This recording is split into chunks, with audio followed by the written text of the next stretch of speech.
This is Discover Hopkinton, the original HCAM series where we bring our cameras out to the events and activities happening in our community. We hope you enjoy this episode. Check out more entries in the series and keep us informed about other Hopkinton happenings as we discover Hopkinton. Welcome. Thank you so much for coming out. What a beautiful day we have to celebrate our very own patriot here, John Dickman. As you'll learn in a few minutes, John lived an incredibly exciting life for a trucker. Trucker from Hopkinton. He wasn't a trucker, but he would bring goods back and forth, and he worked for his uncle in Boston, and he was everywhere. He was at the Dorchester Heights. He was at the Tea Party. So we are thrilled. The Hopkinton Historical Society is thrilled to welcome the 250th anniversary committee of the Boston Tea Party Museum here today to celebrate one of our very own, John Dickman. And I'm going to turn this over now to Evan O'Brien, who's going to tell us a little bit about both Dickman and the project. So thank you very much, everyone. Thanks for coming. Thank you very much, Ann. Good morning, everyone. Again, my name is Evan O'Brien. I'm the creative manager at the Boston Tea Party Ships and Museum, and it's my privilege and honor to be here with all of you today in this beautiful day, this beautiful cemetery, to commemorate John Dickman's involvement in the event that would come to be known as the Boston Tea Party. Obviously, a lot of people we need to thank to make today possible. The Cemetery Commission, of course, the Historical Society, Historical Commission, Ann as well for coordinating all of this. Our research coordinator, Kristen Harris from the Boston Tea Party Ships and Museum, and my good friend and colleague, Jonathan Lane from Revolution 250. Again, thanks to all of you for being here, any members of the DAR, SAR present, and any veterans present today as well. Thank you so much for your service. Our museum has partnered in lockstep with Revolution 250 for many years now in eager anticipation of the upcoming 250th anniversary of the Boston Tea Party, which is a little over 100 days from today on December 16th, 2023. No pressure to our Tea Party team. This is the culmination of an entire commemorative year of special programming, exhibits, performances, all leading up to the grand scale reenactment of the Boston Tea Party on December 16th later on this year. And I look forward to seeing all of you watch the tea go into the harbor along Boston Harbor this year in December. So look forward to seeing all of you there. The Boston Tea Party, of course, took place on December 16th, 1773. And it is an event that is remembered and reenacted not just here in Massachusetts, but around the world. John Adams would call it the most magnificent movement of all. And even Royal Governor Thomas Hutchinson, sensing its great importance, would call it the boldest stroke yet struck in America. Its principles and its values still speak through the generations, and ideas of protesting against injustice and tyranny are things that we can still relate to, even just shy of 250 years later. Many of us know the basic facts, right?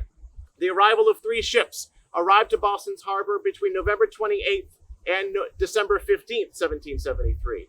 And the arrival of those vessels would set in motion a whole series of events, protests, non-importation agreements, which John Dickman signed, and of course, most importantly, town meetings and meetings of the body of the people at both Faneuil Hall and the historic Old South Meeting House. And it was there at the expiration of a 20-day deadline that the decision was made to seal the fate of the pernicious East India Company tea in the icy waters of Boston Harbor. Now, while no official count exists, it is believed that between 100 to 150 individuals took part in the event known only then as the destruction of the tea. And there's always been an air of mystery and secrecy surrounding this list of names. After all, in the eyes of the British authority, the Boston Tea Party was an act of treason. In the years after, the event was not celebrated, barely discussed, certainly not celebrated like what we're doing today, and certainly nothing like what we're planning for this coming December. And while some held true to their oaths even until their death, it is quite clear that others did not. And John Dickman himself may have been one of those individuals. Dickman's participation in the destruction of the tea was first mentioned in an 1849 letter written by his son-in-law, Colonel Artemus Fay. In this letter, Fay recalls how his father-in-law recalled how the great long tea chests went splashing into the sea, and that he related the names of those he could remember were also involved in the event. He would note that it was agreed upon not to disclose the name of any one of that party while they were still alive. Of course, many did not hold true to those oaths, as by 1840, when Dickman was supposedly giving this account to his son-in-law, George Robert Twelves Hughes had already given an entire list of names of those who were still alive. It would seem, however, though, that Mr. Dickman would hold true to his oath and not tell his list of names until many years later.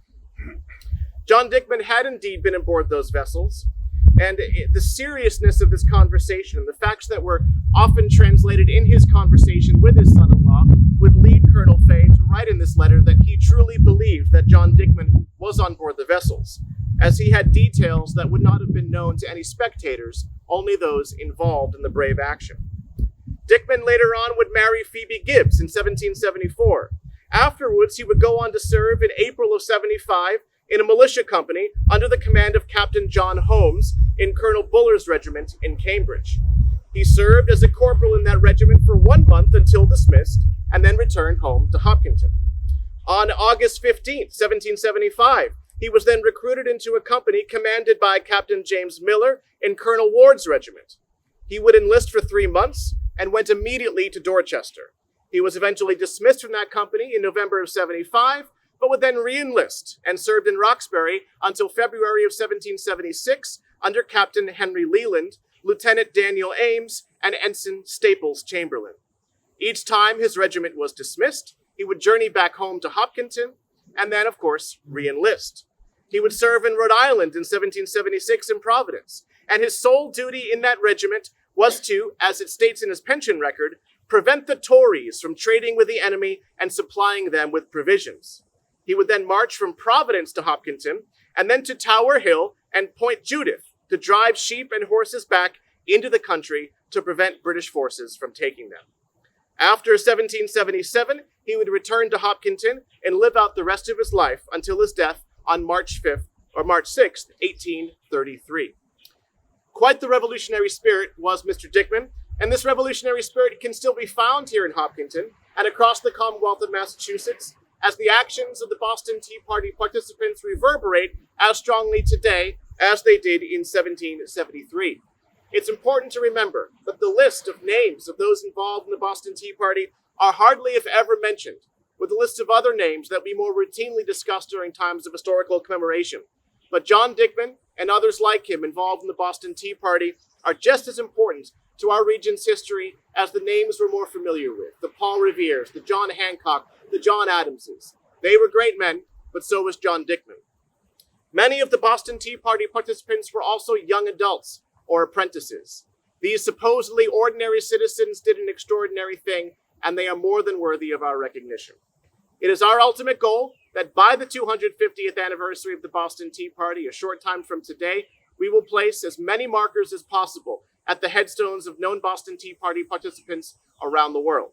They serve as a constant reminder to the liberties that we enjoy today, and we hope that these markers forevermore will offer passerbys an opportunity to pause and reflect upon the brave deeds of those common yet critically important citizens who are so important to the formative years of our region and our nation. Thank you very much. And now let me present to you my good friend and colleague, Jonathan Lane from Revolution 250. Thank you, Evan. Good morning, everybody. Thank you all very much for turning out today to honor one of Hopkins' own, John Dickman. For those of you who are unaware, Revolution 250, which has been around since 2015, is a consortium of more than 75 organizations, communities, and museums, groups, government agencies working together on the 250th anniversary of the American Revolution here in Massachusetts. And as much as we all love our friends in Lexington and Concord and Bunker Hill and in Boston, we're here to remind people that the American Revolution, as John Adams quite rightly said, was an event that took place in the hearts and minds of people all across Massachusetts, including here in Hopkinton. And we need to be concerned about how this event is remembered. We have a duty, we have a responsibility to pass on to our next generations the deeds of these everyday Americans. Evan mentioned town meeting, which is my particular hobby horse these days. My parents were very active, and I grew up in a town where if they got 300 people for town meeting out of a town of 15,000 people, they would consider themselves lucky. And yet, if you read the town meeting minutes from places like Hopkinton 250 years ago, you definitely get a sense of the direct engagement of those people. And, John Adams, amongst many, I refer to John Adams a lot because, first of all, nobody loves John Adams more than John Adams. And he wrote continuously about, he kept a journal and diary. He wrote, obviously, thousands and thousands of letters and has left behind so many of his own thoughts that it's hard not to quote him.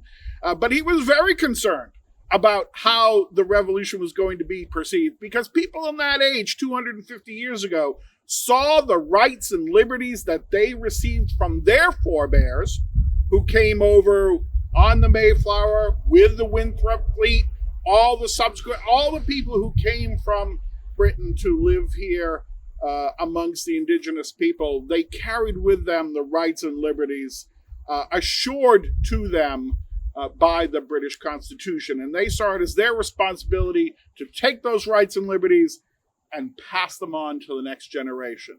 And John Adams was very concerned about that. And he was very concerned about how the revolution was going to be remembered. He was concerned, is anybody going to remember John Adams? But John said, because I know him well enough, I can call him John. Mr. Adams said he feared that how people were going to remember the revolution is that Benjamin Franklin was going to take one of his lightning rods, thrust it into the ground, and up would spring George Washington. And together, he would electrify George Washington with his lightning rod, activating him, and together they would go off and do all of the military and diplomatic work that needed to be done for the revolution. And to some level, he is correct. We do tend to treat the history of the American Revolution in a fairly shallow perspective. We don't give it the time and attention it deserves to tell the story of ordinary people and their work in the American Revolution. I'll tell you right now, Teamsters is a great place to start, such as John Dickman, because when Henry Knox went out to Fort Ticonderoga to bring 60 tons of cannon to drive the British out of Boston, he did not do that with militia. He did not do that with any sort of armed forces. He hired 62 Teamsters and their teams to drag those cannons 225 miles in the wintertime over the Berkshires to Dorchester Heights. Ordinary people doing extraordinary things. And while we're talking about that, let's not forget the people who really lie underrepresented in this narrative and have for over 200 years. At any given year during the Revolution, 25% of the manpower was in the army, leaving behind the women and the children, not just to keep the family farm or the family business going, but actually to exceed the work that had been done previously, because not only did they need to support their community, they needed to support the army in the field. Let's talk about the indigenous people. 150 Stockbridge warriors come from Stockbridge, Massachusetts to the siege of Boston to act as pickets and scouts for General Washington. The freed and enslaved people of color here in Massachusetts, many of whom served in the cause of liberty that was denied to them. This is a great opportunity for us as a people to tell a greater and fuller version of the history of the American Revolution, and it starts in your town with you. Those of you who are here, I know we have representatives from the town government. I know we have people here who are veterans. Thank you for your service. Members of the DAR, the Daughters of the American Revolution, the Sons of the American Revolution, Society of Cincinnati. These are all cultural organizations who are working to preserve the history of the United States. Thank you for your work. It's not done. There's more to do. If anybody would like information on Revolution 250 or the Boston Tea Party event, we have some handouts for you. If you don't have one already, please feel free to see me after, and I'd be delighted to talk your ear off. Thank you all very much. Well, without further ado, I invite our historical interpreter from the Boston Tea Party Ships and Museum to place the marker.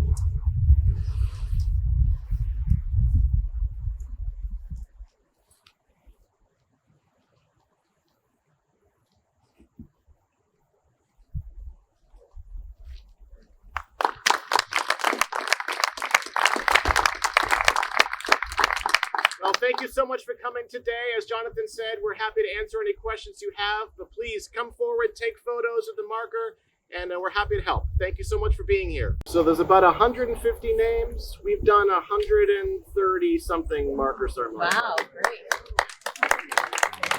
great.